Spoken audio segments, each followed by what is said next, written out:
ये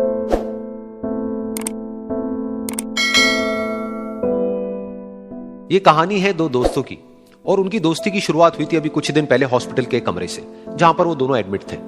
तो दोनों में से जो एक था, उसको अभी कुछ दिन पहले एक पैरालिसिस का अटैक आया था, जिसकी वजह से गर्दन के नीचे की उसकी पूरी बॉडी पैरालाइज हो गई थी और वो अपनी एक उंगली तक नहीं हिला सकता था। और पूरे दिन जो भी नर्स उसके पास में आती, वो उसको एक ही बात कहता कि मुझे कोई ऐसा इंजेक्शन दे दो जिससे कि मैं मर जाऊं, अब मैं और जीना नहीं चाहता, ऐसी जिंदगी का मैं क्या करूंगा। तो उसका जो दोस्त था उस कमरे में, क्योंकि वो चल फिर सकता था, तो रोज सुबह और रोज शाम को उस कमरे में एक खिड़की थी, उसके पास में जाकर के खड़ा हो जाता और अपने दोस्त को बताता कि उस खिड़की के बाहर क्या चल रहा है। बिल्कुल नीला आसमान है, सफेद बादल है, हल्की हल्की हवा चल रही है और कुछ पंछी उड़ रहे हैं। एक बहुत ही सुंदर बीच है जहां पर कुछ बच्चे मिट्टी के घरौंदे बना रहे हैं। कुछ लोग हैं जो वहां पर बैठे हुए बस समुद्र की लहरों को देख रहे हैं।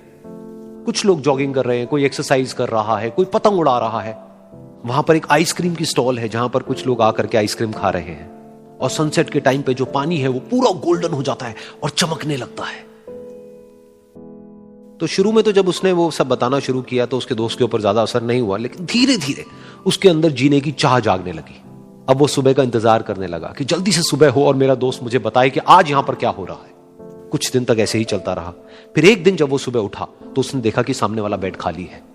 फिर उसने नर्स को बुलाया और उससे पूछा कि क्या वो डिस्चार्ज हो गया है। तो नर्स ने कहा कि आपको तो उन्होंने बताया होगा, उनके पास कुछ ही दिन बाकी थे और कल रात को ही उनकी डेथ हो गई है।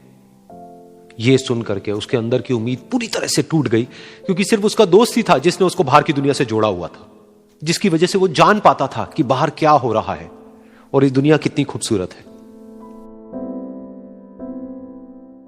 तो कुछ दिन तक तो वो रोता रहा और उसने जीने की चाह छोड़ दी। लेकिन दूसरी ही तरफ से उसके अंदर कहीं ना कहीं एक नई चाह पैदा हुई कि काश मरने से पहले एक बार मैं खुद अपनी आंखों से देखूं इस खिड़की के बाहर कि दुनिया कैसी है। जैसे जैसे उसकी ये चाह बढ़ने लगी, उसको अपने अंदर एक अजीब सी एनर्जी महसूस होने लगी। और फिर एक दिन उसने अपनी पूरी ताकत लगा दी और किसी तरीके से वो बेड से नीचे गिरा और पकड़ पकड़ करके किसी तरह से उस खिड़की तक पहुंचा। फिर उस खिड़की को पकड़ करके वो खड़ा हुआ और खिड़की के बाहर देख लिया। लेकिन खिड़की के बाहर देखते ही वो गुस्से से भर गया। उसने जोर से नर्स को आवाज लगाई और जैसे ही नर्स आई उसने नर्स से पूछा, ये तुमने क्या किया, ये खिड़की के बाहर काली दीवार क्यों खड़ी कर दी। तो नर्स को समझ नहीं आया वो क्या बोल रहा है और वो बोली कि मुझे 5 साल हो गए हैं यहां पर, जब से मैं आई हूं तब से तो ये काली दीवार यहां पर है। तब जाकर के उसको समझ आया कि उसका वो दोस्त उससे झूठ बोल रहा था। और उसने नर्स से पूछा, अगर ये काली दीवार पिछले 5 साल से यहां पर है तो मेरे दोस्त ने मुझसे झूठ क्यों कहा। तो नर्स थोड़ा सा मुस्कुराई और बोली कि मैं ये तो नहीं जानती कि उन्होंने आपसे झूठ क्यों कहा, लेकिन मैं इतना जरूर जानती हूं कि जो भी कुछ उन्होंने आपसे कहा उसी वजह से आप अभी अपने पैरों पर खड़े हैं। तो इस कहानी से हमको यह सीखने को मिलता है कि जो हमारे शब्द हैं, जो हमारे वर्ड्स हैं, जो हम अपने मुंह से बाहर निकालते हैं, उसमें इतनी पावर है जिसकी कोई हद नहीं है। वो किसी आदमी को गिरा भी सकते हैं और उसको उठा भी सकते हैं।